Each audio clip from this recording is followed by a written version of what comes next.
Well, good morning, and thank you very much for that extremely kind invitation. It's amazing what you can write on Wikipedia. No one ever checks the facts. But it is a pleasure to be with you, and I would like to run through some of the things I'm involved with in Parliament, specific to this morning's agenda. Before I do that, though, I think it's important. I'd like to find out a little bit about you lot on a day such as today. So, all of you who have air conditioning,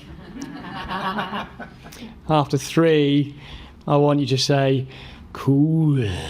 1, 2, 3. Interesting. All of you, like me, who spent last night not really getting much sleep. After 3, I'd like to say, boiled. 1, 2, 3. Boiled. Yeah. We are the boiled majority, but we salute the foresight of those who have brought the technologies of the day to give them a good night's sleep. And simultaneously, we hate you. Genuinely. But in Parliament, I am seeking to look at all of these technologies, AI, blockchain, cyber, digital assets, tokenization, and quantum, in and of themselves and in combination with one another, to see how they can thread for public good, common good, wealth creating, growth generating opportunities for each and every one of us in the UK and rippling out right around the world, with ESG and EDI threaded through all of that. But if you only take one thing from my presentation this morning, be it this: what do we need to succeed in this space with blockchain, with crypto, with digital assets, as it is with all technologies? I would suggest, whether you're a citizen, a consumer, a creative, an innovator, an investor, we need clarity, consistency, and coherence. So as I go through this, do consider how you think the UK jurisdiction shapes up to those 3 C's, and how you think the other jurisdictions in which you work and have clients and have dealings, how well you think those jurisdictions from a blockchain, from a crypto, and from a broader technology perspective shapes up to giving that clarity, that consistency, that coherence. And it's for those reasons that I wrote a report on blockchain, DLT, in 2017. I've been interested in this space since around 2010, and my concern in 2017 was very similar to what it is today, that all too often this conversation can be overshadowed by Bitcoin, and then it just becomes whatever anybody's belief around Bitcoin is. If people think it's a great asset, and one would wish to put asset in heavy quotation marks there, it's a great asset to get involved with, or alternatively, it's speculative, it's Ponzi, I don't want to go anywhere near it.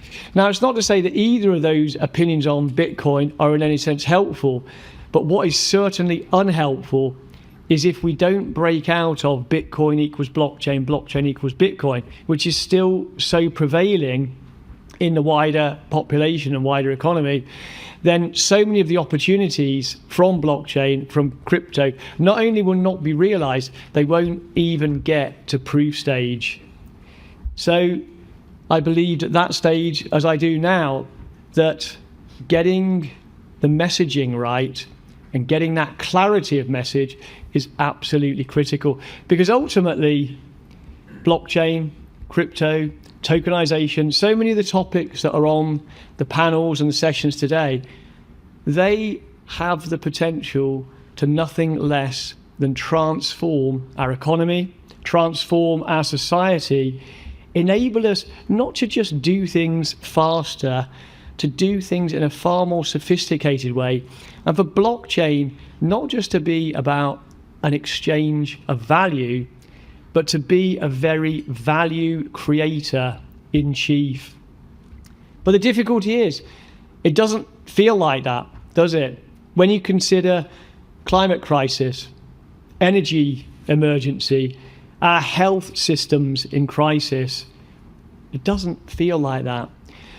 In the UK, when you consider the stable parliamentary democracy in which we currently live, heading towards 8 prime ministers in 10 years, it's some kind of record.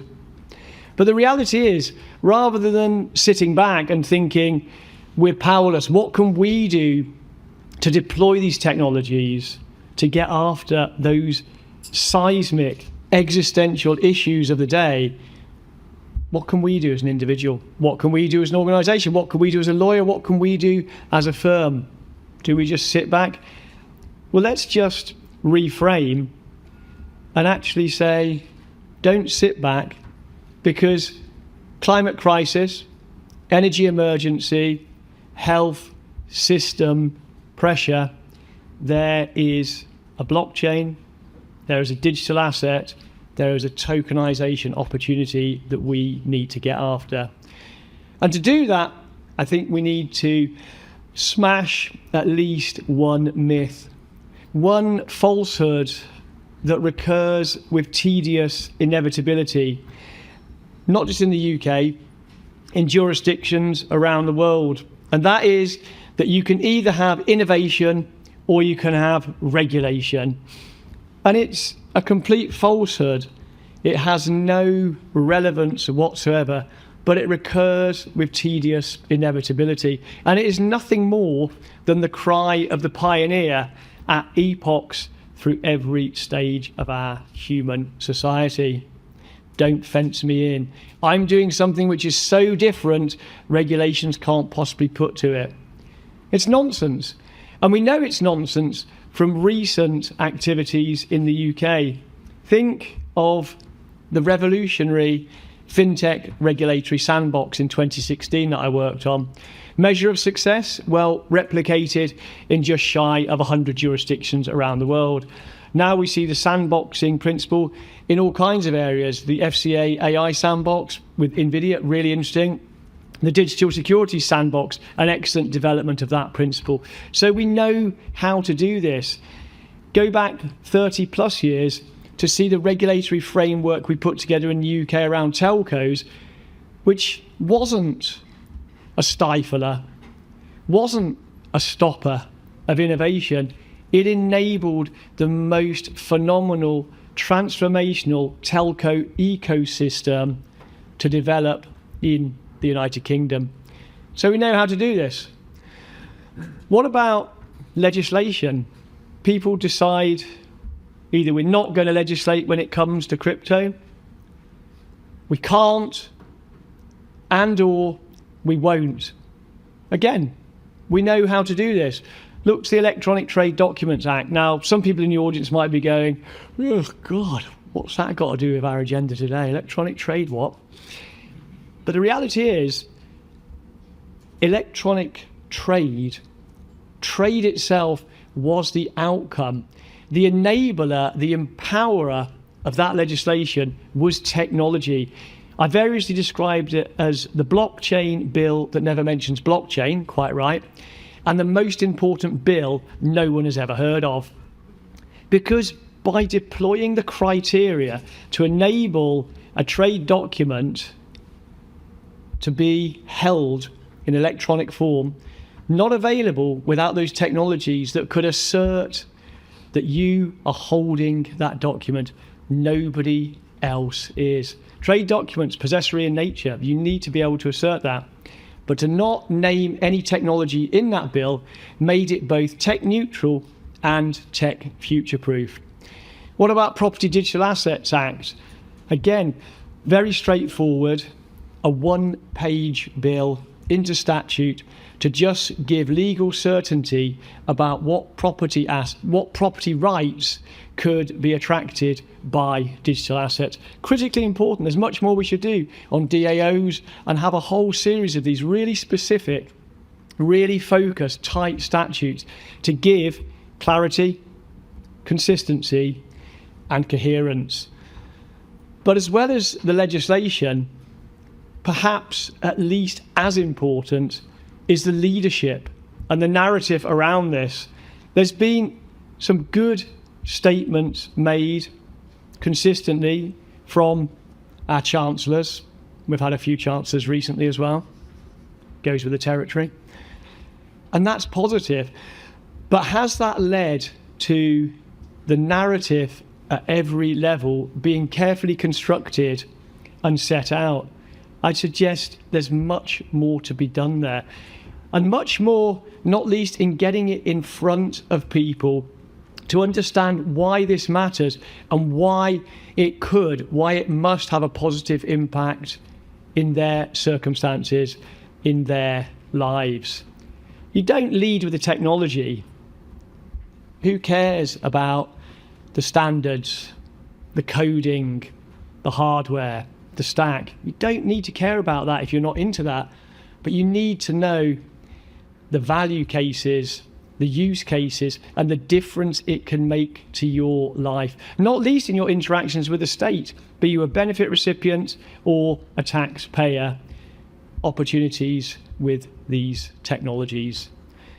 So, to the regs themselves, not in bad shape in the UK, came out last April in draft, went through Parliament, and a very positive statement. Some wrinkles within them still to be ironed out, and again, some greater understanding to be required across government, across Whitehall, and then rippling out beyond that to understand the specificity around a qualifying crypto asset and a qualifying stable coin, for example. And again, this is where the narrative could come in. If you could just clearly explain, in many ways, stable coins can play the role of the cash leg of this multi-money system that we're creating. But the regs are in reasonably good shape if we get to those wrinkles. A very positive announcement on Monday from the Bank of England. You might have missed it. There were other things going on at the time. And what frustrates me entirely, this is definitely the most important political point you need to grip. Just at the point I managed to get a reasonable impression of the Prime Minister, he goes and resigns. I mean, this is the thing, you put all this work in and then it just disappears into nothingness.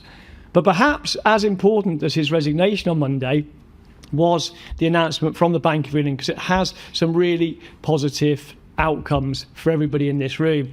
Firstly, to deal with the bugbear around holding limits and to flip that and turn it into a much more positive issuing limits around stables. Very, very good to have taken that. Similarly, to reduce what you have to hold at the central bank from 40% down to 30%. Some people are happy that now you've got 70% to play, if you will. Other people are still unhappy. That's still largely a third, which has to sit there doing very little for you.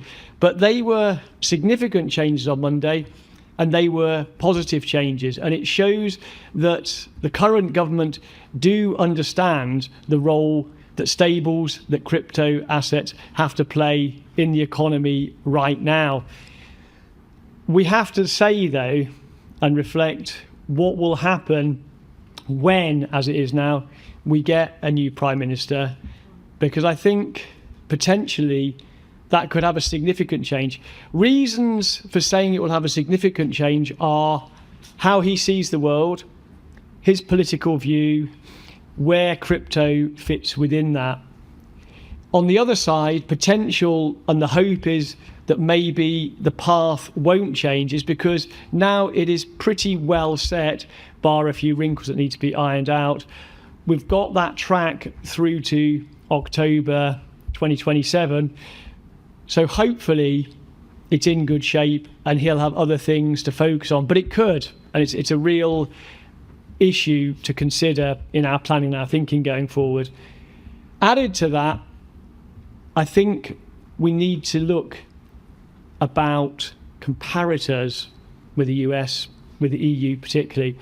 And we shouldn't worry, bar that change or not change, we shouldn't worry that we are behind, because when you look at Genius and the timeline there, it's not dissimilar to the timeline in the UK. When you look to the EU, first out the blocks of MiCA, but issues already kicking in, some around double regulation, some around prescription, some around, well, there's a lot of conversations, let me tell you, going on behind closed doors, and we're already talking about MiCA 2. And as the World Cup's on at the moment, it is getting a bit like football results, isn't it? It's sort of MiCA 2, MiFID 3. MiFID 3, PSD 2. But it shows that if you have a prescriptive approach, you will inevitably need to come back to it. But back to positive narrative, stating a democratic, a social, and an economic imperative to act in this space. Growth is what this government has talked about since they came in 2024. It is these assets, these tokens, these technologies, alongside other technologies that I mentioned, which are most likely to develop and bring this growth in the short term. Look also to the issue of debt, a massive problem for the UK, a massive problem for other nations around the world. If you get stables correctly structured, you can effectively offshore debt because of the paper that backs it. Look at USDC as an obvious example of that. So a social, economic, democratic imperative to get this right. I haven't even touched on CBDCs. That again will need primary legislation, but it's an interesting play. RLNs by TradFi, you can see why they're doing that, but it's interesting when you consider it set against more of the innovative plays that are out there. But ultimately, just this, the opportunities for us in this space are as good as infinite. But what will it come down to? Irrespective of what government do, it's a question for all of us. Again, right back to the start, to not sit back in deference to my previous sport, to not just lean in, but to dive in. Today is a great positive part of that. So enjoy your time here. Make new contacts, make new connections, make new friends. Connect with me here. Connect with me on LinkedIn at Lord Chris Holmes. If you're not already connected, I'll give you till midnight. I'm a reasonable kind of guy. I need your intel. I need your thoughts from the front line, what you're experiencing, what you're seeing. I need all that wisdom to go into what I'm trying to do at Parliament, because like everything, this is a team sport. Together, if we get this right, we can transform to our $1 trillion, trillion sterling, trillion euro futures together. And it will come down to human leading on these technologies, imbuing them with our values, understanding the use case, the proof case, the value case, social, democratic, economic imperative to act. Such opportunities, let's all take them. Thank you very much.